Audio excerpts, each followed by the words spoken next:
Hey everybody, Hostron here with a Star Trek video for everyone. So this video is going to be for my Star Trek friends. Basically, if you are already a Star Trek CCG player, this video is definitely for you. If you are not, please watch it anyway. Get interested in the Star Trek card game. It's been a card game that I have been playing since 1996. There are actually two versions of the game, first edition, second edition. I played both of them. A little bit about me. I am a former world champion for one of them, and I am the #1 rated player in the world for the other one. So, old Warhorse for sure. Playing the Star Trek card games. I did was a part of design and was a part of the community's leadership structure for a period of time. So if you anyone who's a Star Trek card game player pretty much knows this about me already, but for those of you who may not know this about me, there you go. But this video we're going to go through quick.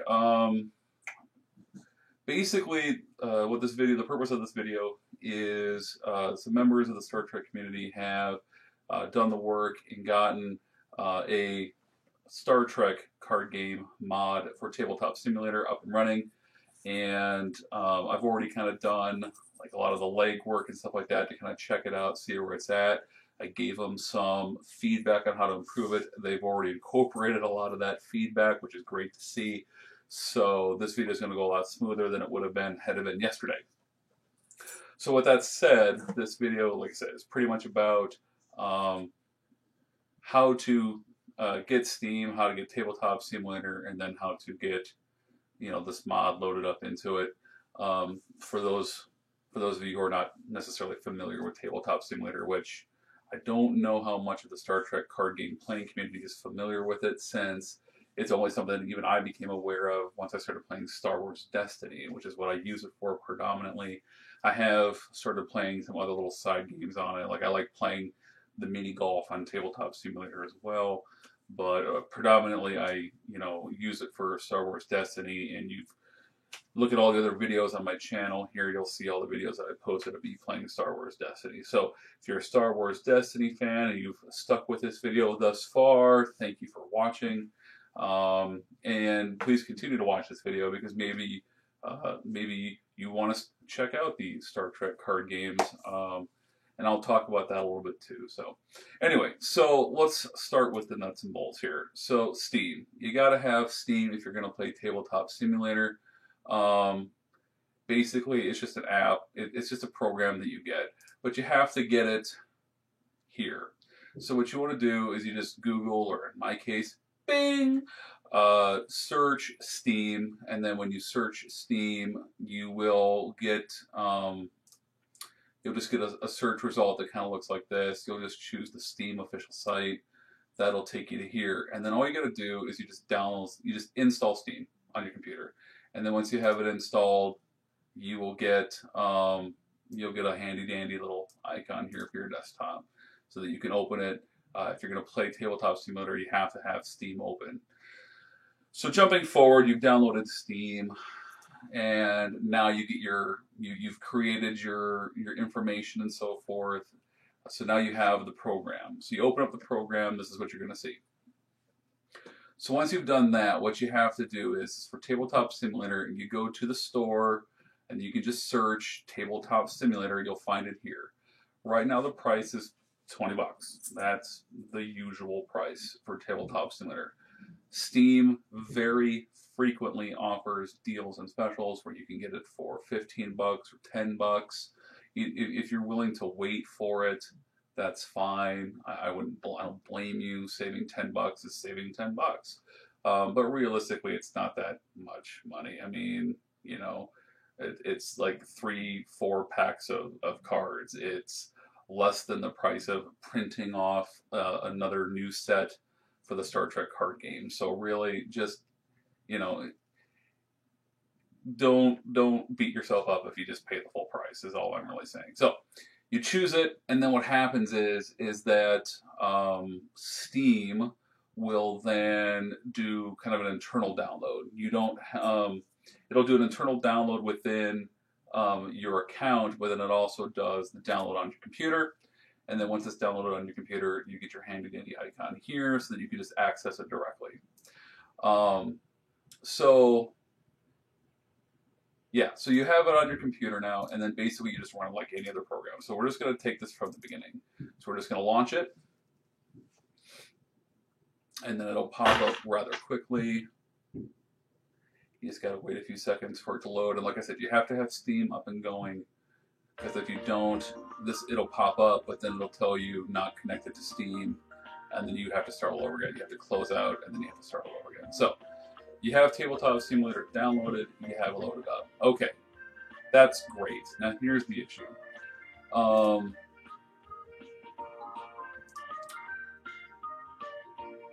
You can't do anything on Tabletop Simulator except for what's already loaded onto it.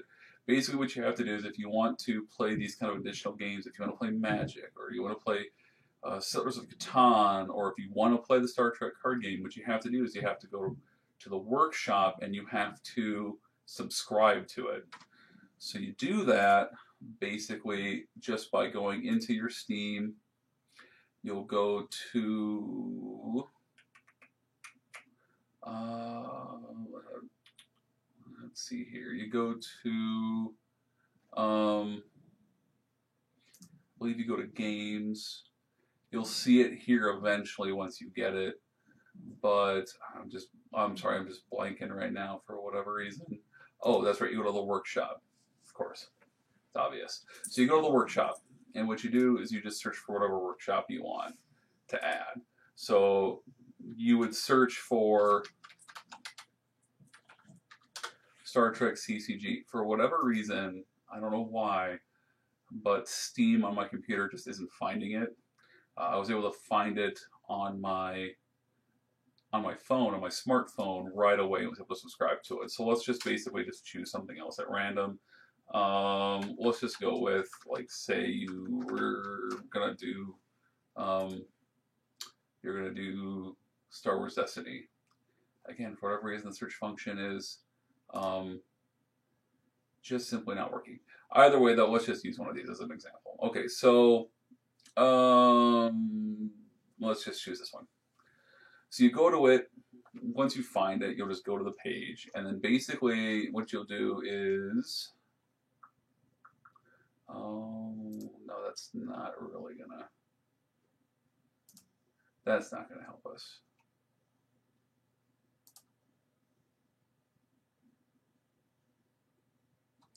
Yeah, this is just.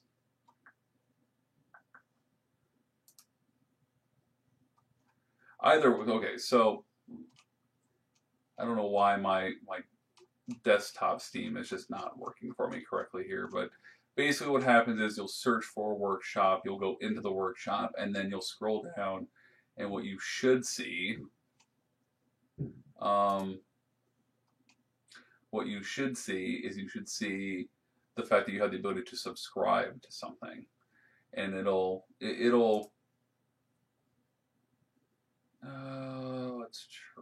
let's try it this way. Let's see what it gets me this way.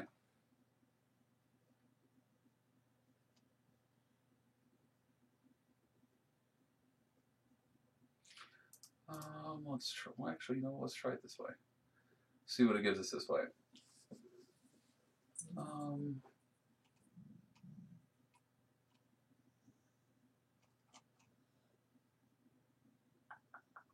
Either way, though, I don't know. It's showing it to me weird right now. I don't understand what's going on with it.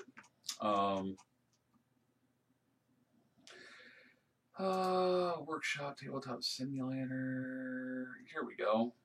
Now we're starting to. Yeah, there we go. Okay.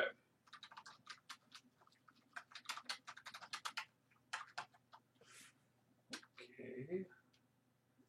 Froze up. There we go. Froze up for a second. Okay. There we go.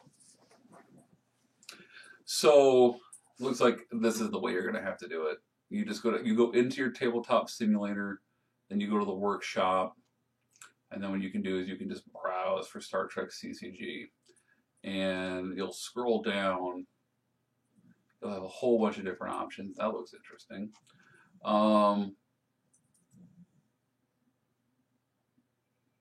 None of these are the correct one, which is very interesting. That it's giving me all these like weird. Here we go. I think this is the one. Yep, this is the correct one. So you go to it, you just click on it. So it's Star Trek CCG 1E Decipher plus Continuing Community, Star Trek CCG 2E Decipher. It's all fine. It's correct. This is the one you're looking for. And what you do is you'll hit subscribe here. It'll show us, do you want to subscribe? You click subscribe. When you subscribe to it, it just instantaneously is added into here. So then you'll see it right away. So let's go into it. So you literally just click on it, you choose to load it, and then it'll load. Boom, there you go. The guys have actually added in, and Star Trek players will understand the reason for this. They've added in the search here. You have the wonderful tablet tool, which is great because, as is frequently the case in this game, you'll have rules discussions. You'll need to double check game text on cards. You may want to check to see whether the card is actually on a ban list or what have you. There's lots of reasons, but checking the rule book and things like that are probably the most common thing you'll do with this, most likely.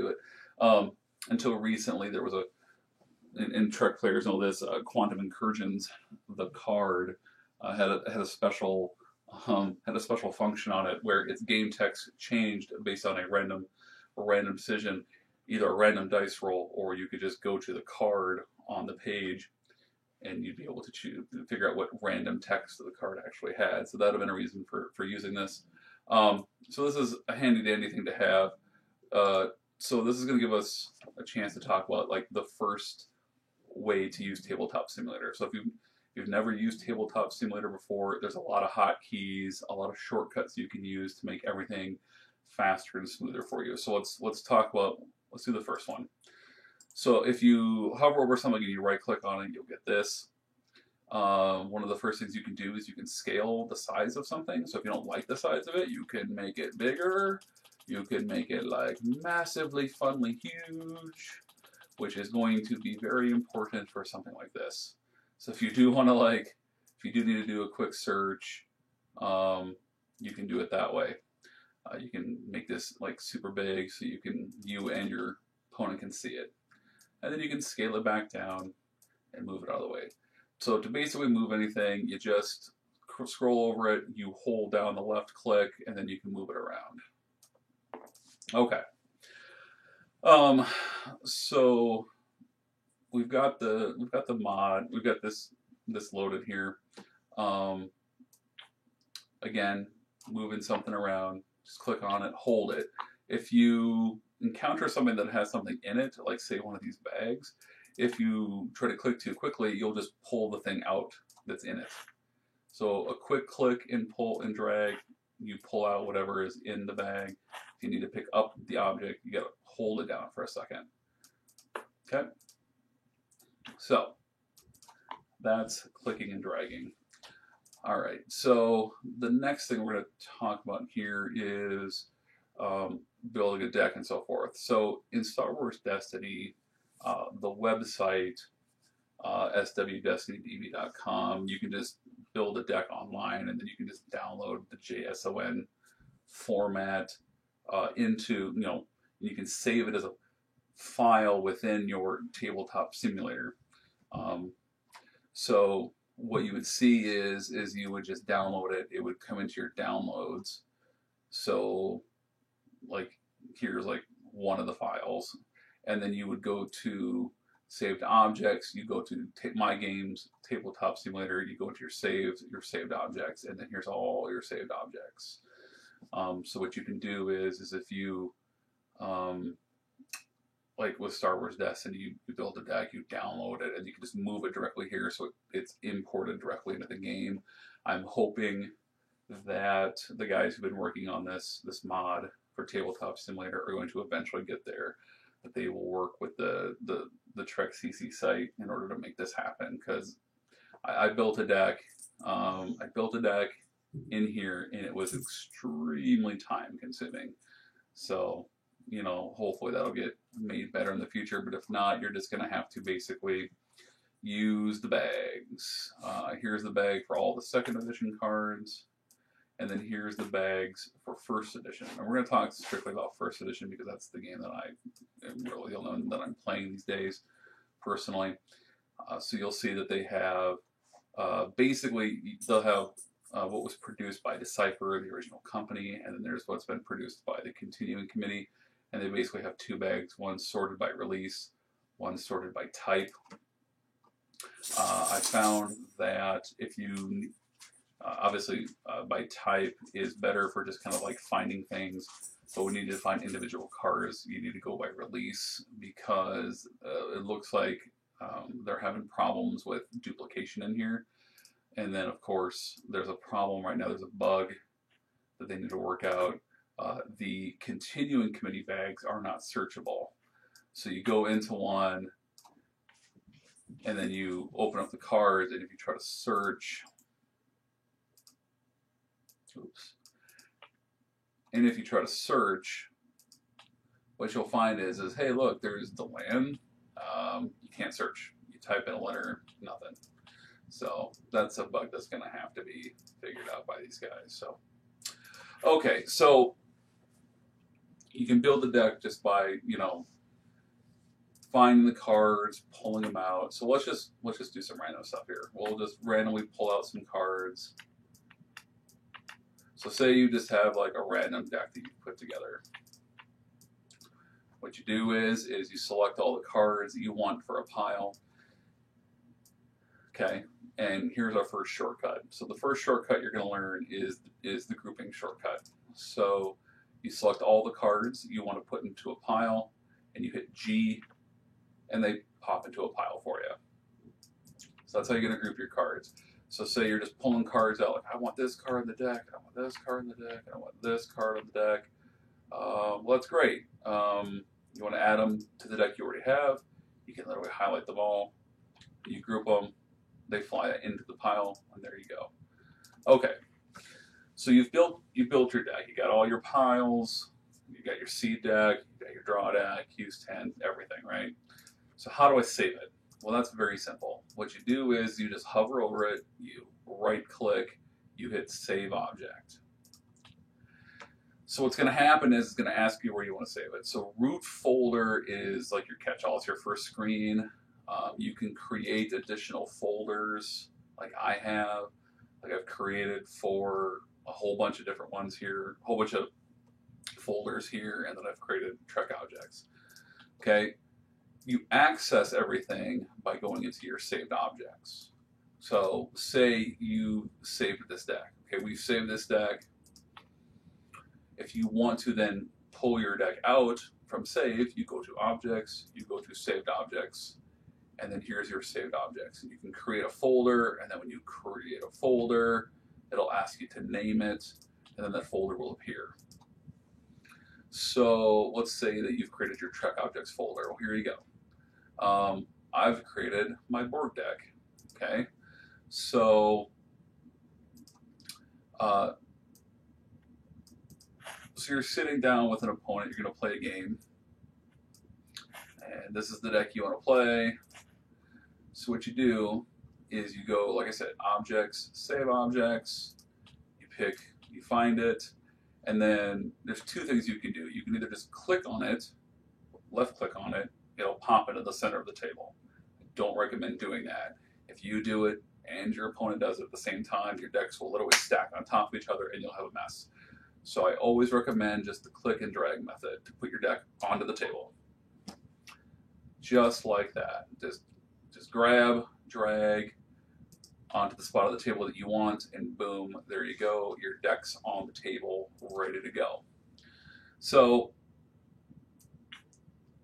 let's get that out of the way here. So,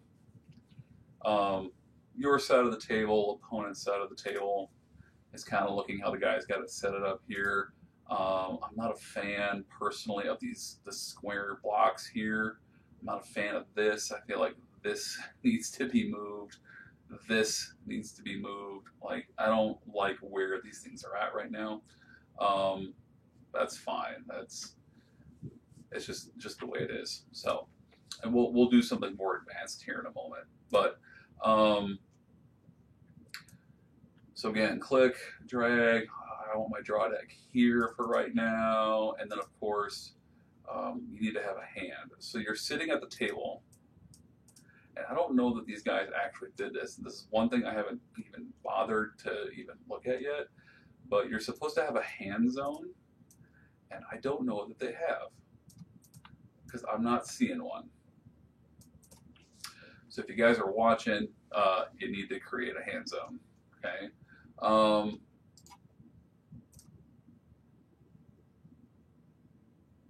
There's a way to do it on your own,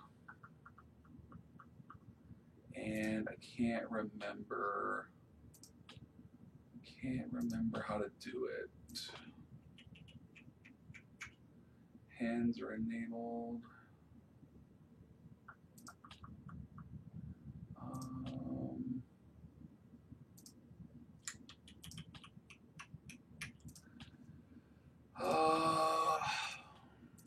There's a way to do it, and I'm just blanking on it right now.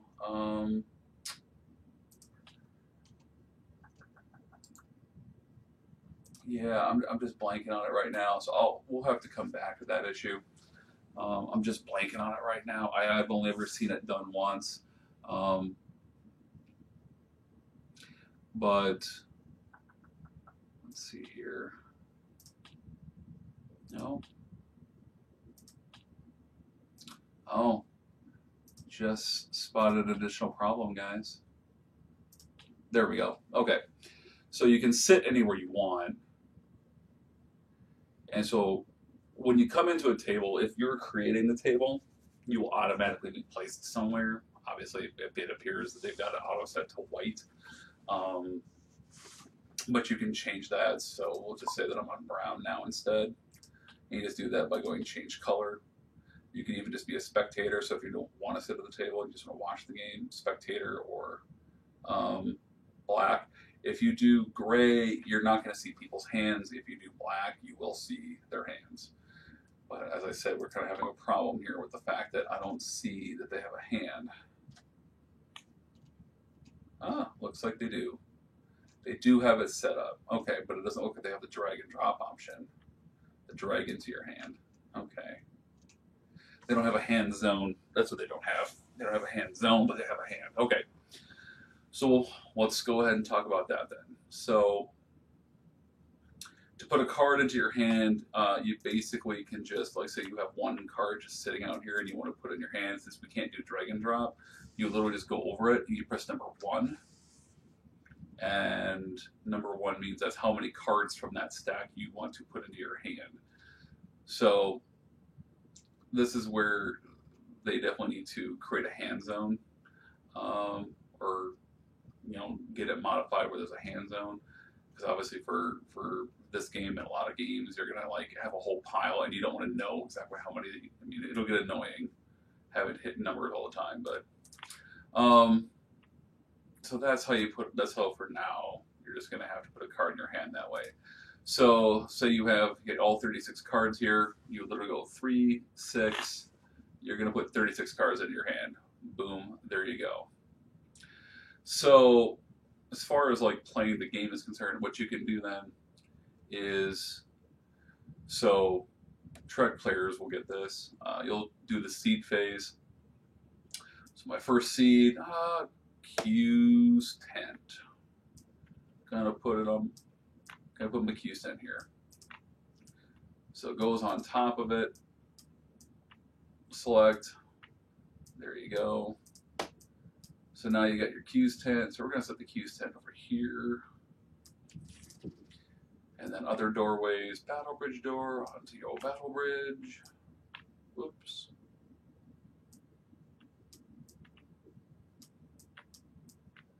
put the battle bridge over yonder. We got our other doorway, and then we got our missions. So what you can do is if you want to move all cards at once, you can do that. Okay. Now the next thing you're going to want to learn is how to flip a card. So obviously every card is going to be face up naturally. Literally, the F button flips cards over, and you can do it while it's in your hand too. So here's that. Okay, so you got them flipped over. Next thing you're going to do, obviously, in the game is you do missions. Randomizing. There's two ways to do it. You can either right-click on it, you can hit shuffle. That's one way to do it. Drawing is also, I mean, anything you really want to do in this game on Tabletop Simulator, you can right-click it and you can see if it's available that way. But I'm just going to tell you right now, it's slow and it'll get annoying if you're doing this all the time. One thing you'll find out is that the interface with Tabletop Simulator sometimes lags a little bit, and you can click on something and it may not give it to you right away. Like that literally took four tries of a click for it to come up. So it's not the ideal. So shuffling is the R key. R for randomizing. If you just sit there and press R, sit here and shuffle all day without having to bring your stupid little menu up. Okay? So again, if you want to take one card off a stack, you have to take it quickly. Because if you hold, you pick up the whole stack. So one card, quickly, F button, flips it over, start the space line, your opponent does it, you do it, opponent does it, you do it, etc., etc., etc., on down the line. So, mission phase done. Okay. So if you've played this card game online before, or you've played it on Lackey, Lackey has been the computer program that people have been using to do Trek Online in the past, playing games online. And as a caveat for doing dilemmas in Star Trek where you're having to face them, where it's supposed to be from the bottom up in first edition, that's just not workable. So everyone just kind of says, okay, we got to do from top down. That is unfortunately the way it's going to have to be in TTS as well. So nothing new to learn there. You're going to just basically form your dilemma stacks underneath missions, just that way. So, so with that in mind, you would say take the first dilemma, you go that way, and you flip the next one, you put it down on top of it, take the next one, flip it over, set it down. Computer will automatically create a stack. If you're putting them relatively close to on top of each other, it just auto forms your stack. And you can literally just do that rather easily. Obviously, in real life, this is a lot faster.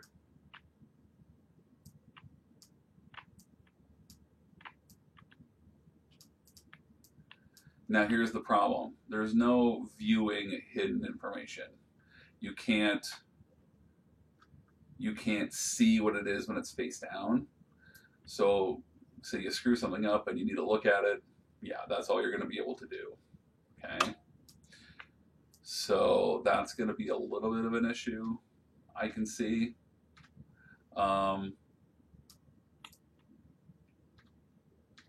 Sure. So there you go. So when you're making your dilemma stacks, you're just going to have to try to be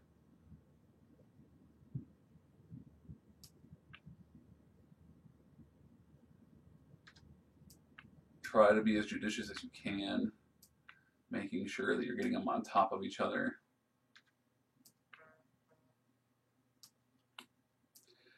Okay, so say we've done that, okay? So we got them all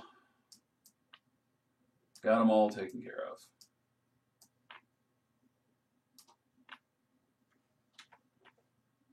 We got our dilemmas here, okay? Cool beans, right? Okay, cool beans. And then obviously set the mission on top, select the whole group, move it, there you go. And you just do that obviously across the board. Okay, No, looks like we missed one here. Doesn't matter. Okay, so obviously, next phase, same thing. Hidden agenda, face down. Oh, that one's face up. This one's face up.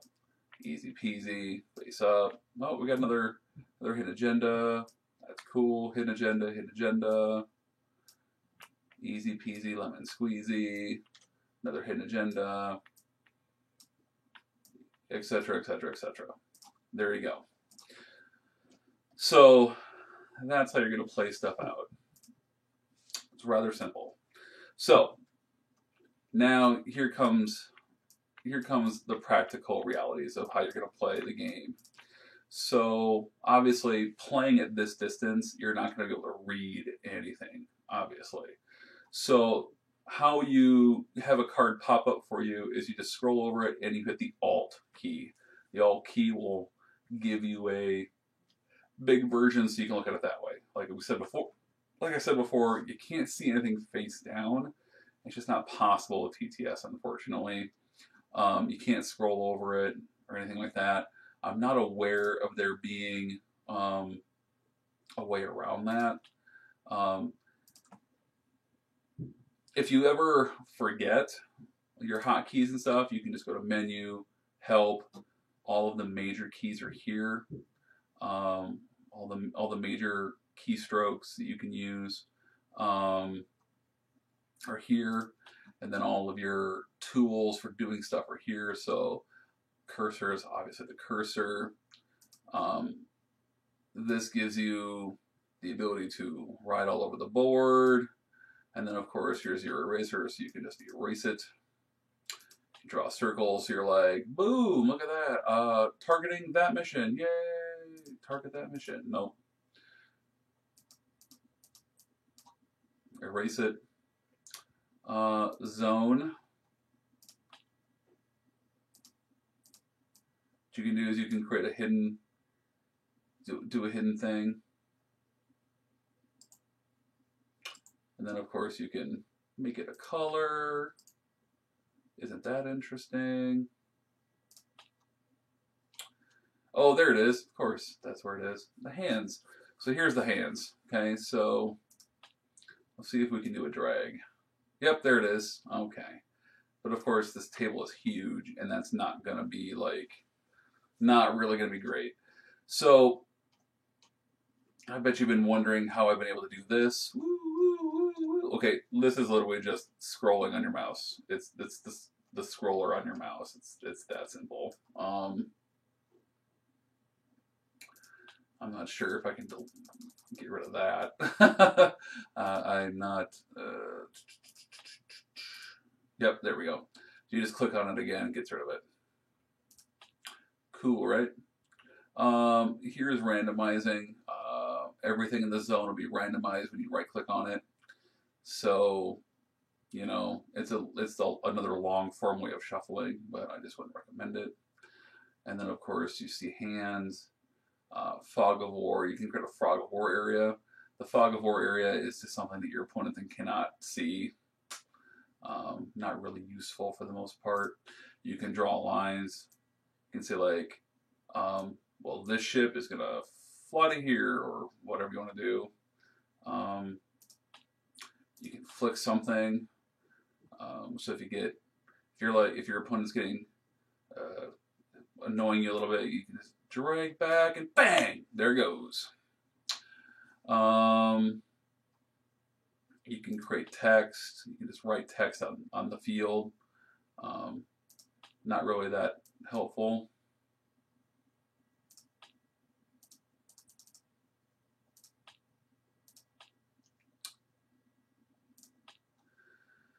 Little gizmos and whatnot. I've never played around with that. I've never played around with this either. I haven't played around with any of these. I don't really want to try at this point. I don't know that they're that relevant or anything.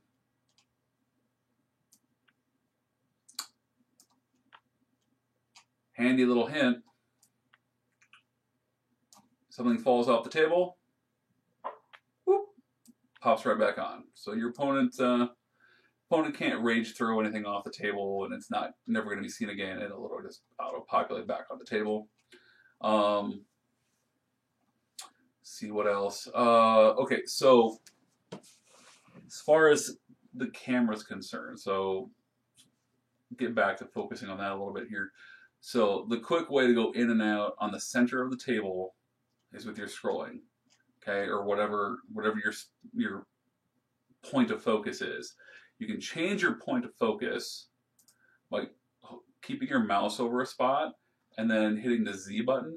The Z button will zoom onto that spot, and then you can scroll. You can kind of change the level of your zoom that way. If you hit the Z button again, though, you go right back to your first-person camera. So your starting camera is your first-person camera. This is what you always default to, okay? You have the ability to do it this way, etc. You can go top down even if you really want to be crazy. You can zoom in that way.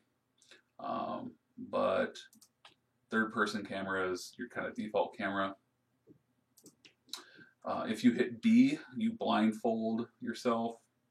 So if your opponent is like, well, I need to do something and I don't want you to see it, like something that's on the board that they're going to do, you can agree to blindfold.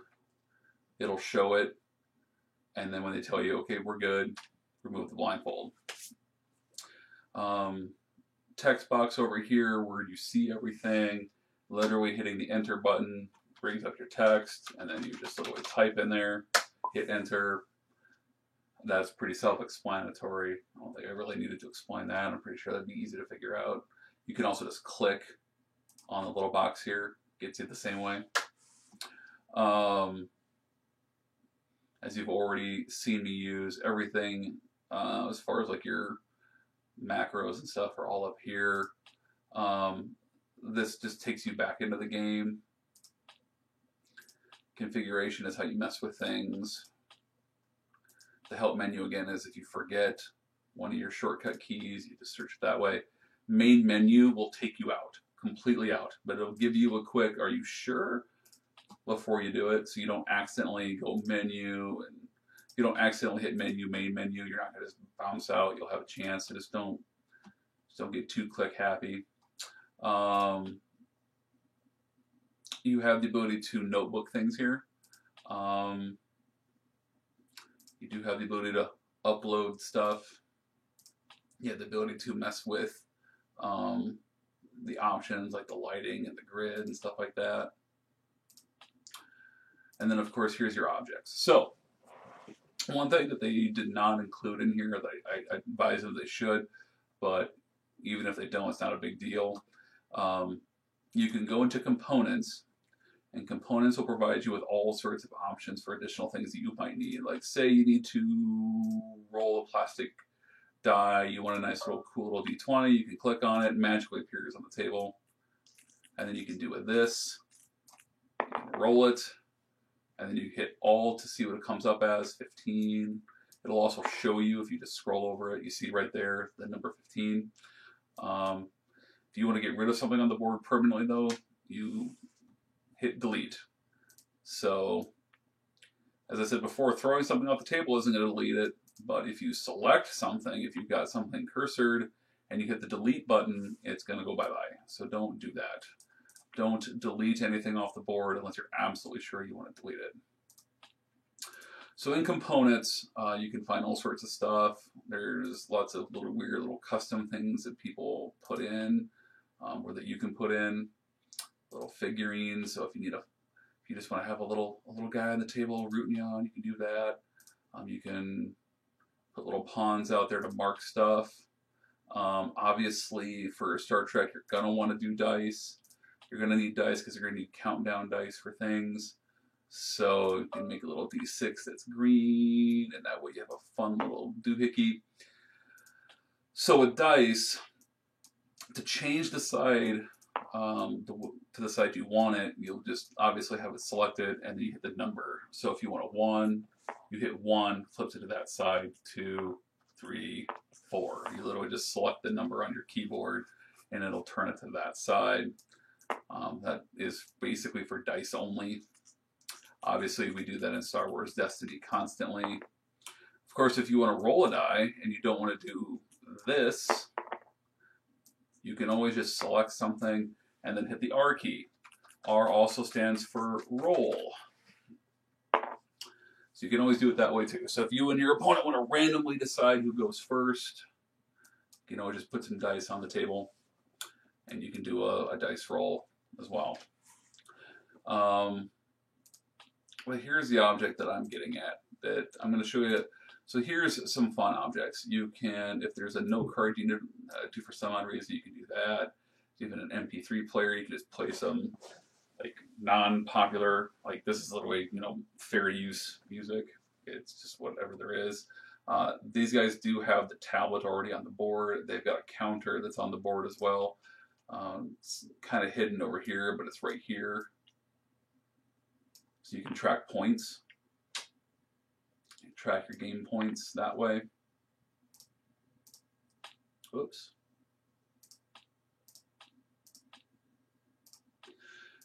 Clock.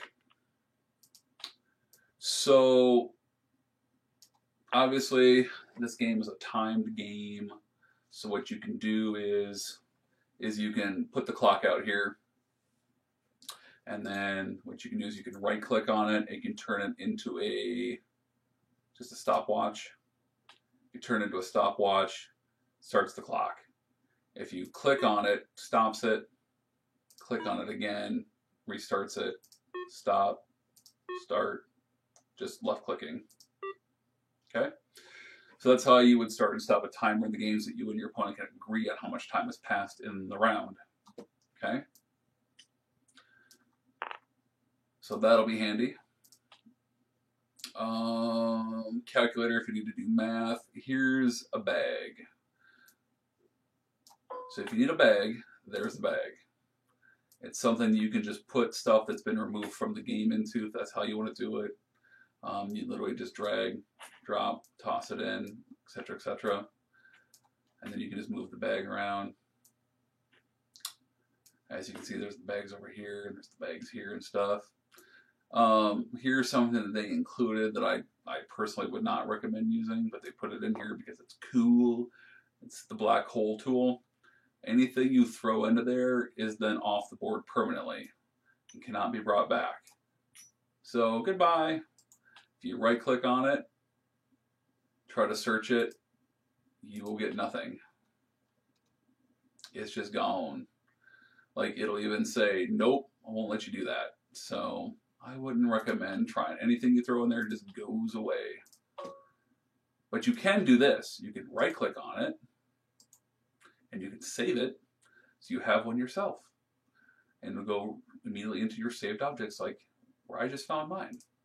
So if you like it, cool. Keep it. Well, then there went Alter Records. I don't know why it's not letting me move it.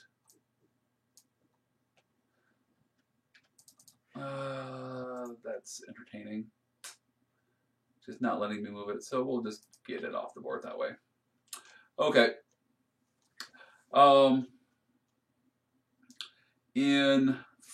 We use it a lot in Star Wars and Destiny, but we don't. Obviously, it's probably not going to be like super relevant. Well, it'll be semi-relevant for playing Star Trek First Edition. But if you want to turn a card, instead of hitting flip, where you're going to flip it over, you go E or Q. E and Q turn it in that direction.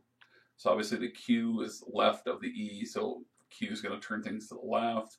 E will turn to the right. You can adjust how much you turn it by adjusting the rotation degrees. So say I have it at 15 degrees and I hit E, it's only going to turn at 15 degrees, 15 degrees, 15 degrees, 15 degrees. I can pop it to 30, 30 degrees. But obviously 90 degrees is where you're going to want set your default. Okay. You can also change lift height. So when you pick something up, you can say, I want to take it up higher. Look at that, way higher. Most of the time, right about there, the default is sufficient. But for those of you who might be a little bit hard of sight, you might want to change that. So say you have a card that you need to slap onto a mission, you can just pick it up, you can hit E, turn it sideways, drop it on. Boom, there you go. Q to straighten it back out again. It's that simple. Let's see what else. What else out there? Oh, here's a good one. This is gonna be super relevant. So, like I said, for the most part, the Z button to zoom in and then kind of back out a little bit is a good way to just kind of pop around the board. It's gonna be, I mean, the Z button and the Alt key button are gonna be you're gonna have your left hand up on all the time so that you can take a look at something, You know what? I want to look at something, but I don't want my opponent to see exactly what it is that I'm looking at. So you might just be like, well, I'm gonna put my cursor like here, but I kind of want to look at all the missions. So you can kind of be like, all right, well, I'm just gonna sneakily see that I have to go 5 range plus whatever range plus whatever range. You can kind of do that, and then you can zoom back out, move your cursor around, bop somewhere else, etc., etc. So that's just kind of how things are. So let's see here.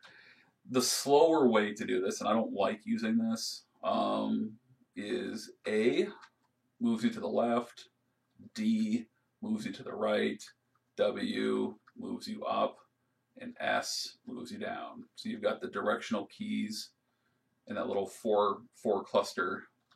You can move all around the board with A, S, D, and W. I personally don't like it, and you can just reset by doing that. The reason I don't like it is because the fact that once you do it, it resets what your center is. So like if I'm like here and then I zoom in, I'll do that. If I go over here, but when I zoom back, I'm back over here. So that's why you kind of want to just not use those keys if you ask me. I just personally don't like them for that reason. That like they're harder to deal with when you can just scroll out, Z over here, do that, Z back out. Z is so much more efficient to do it. It just is.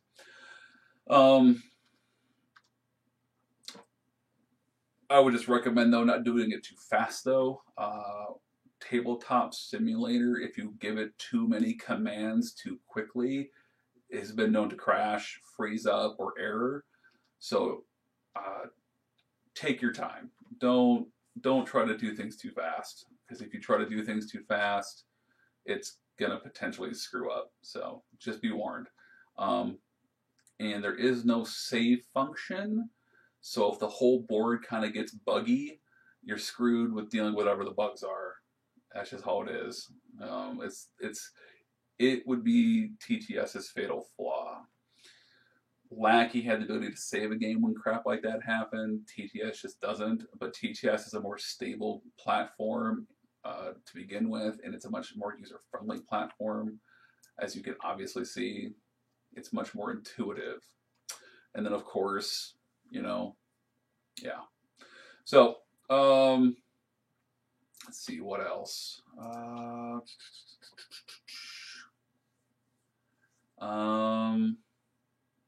You can lock something on the board with the L button.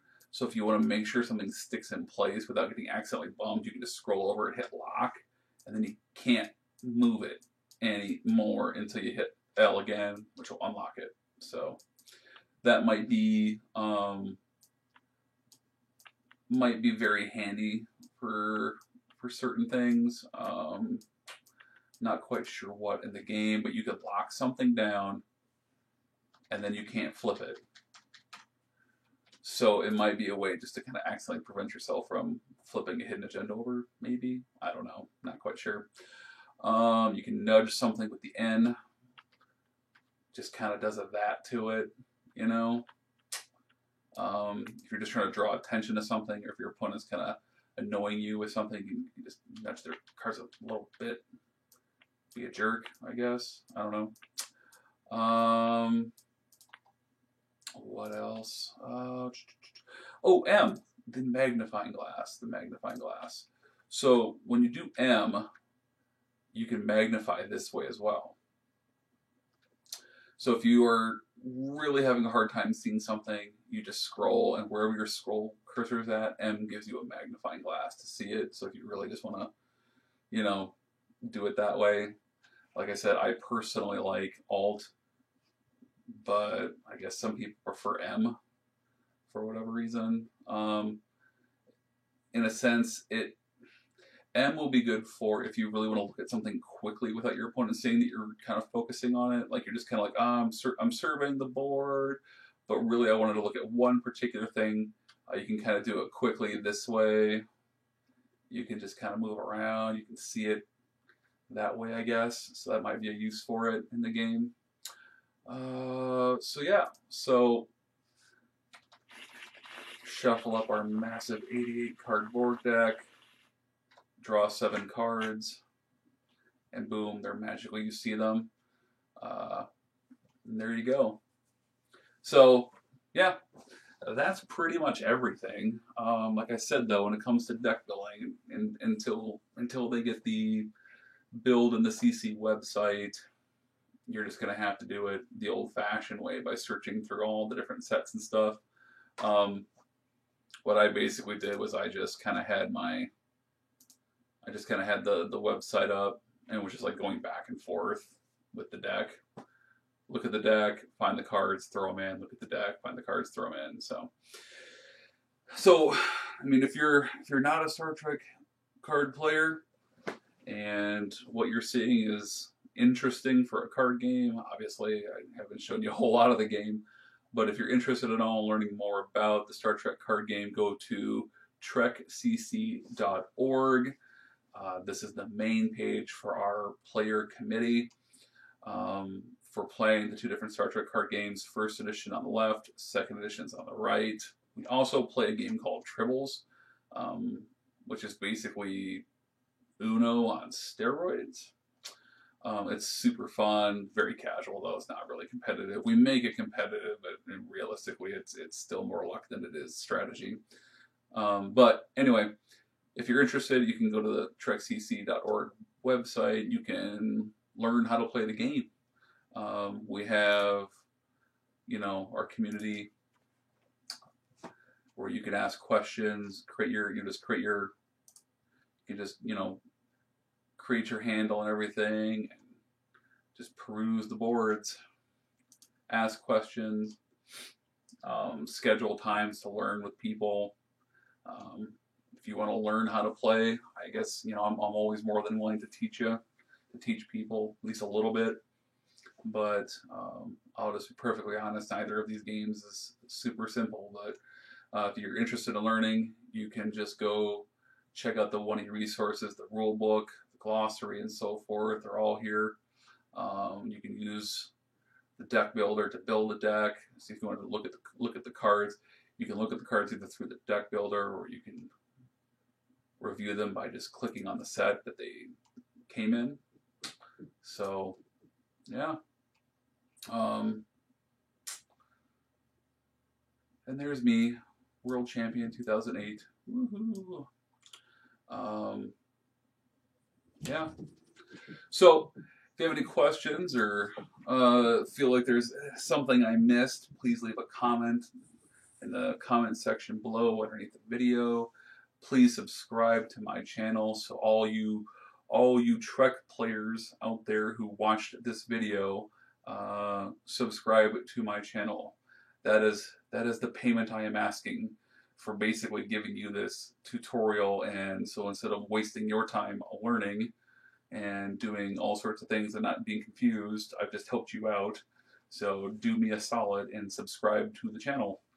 The more subscribers I get, the more happy I am. So yeah, just subscribe to my channel, and thanks for watching.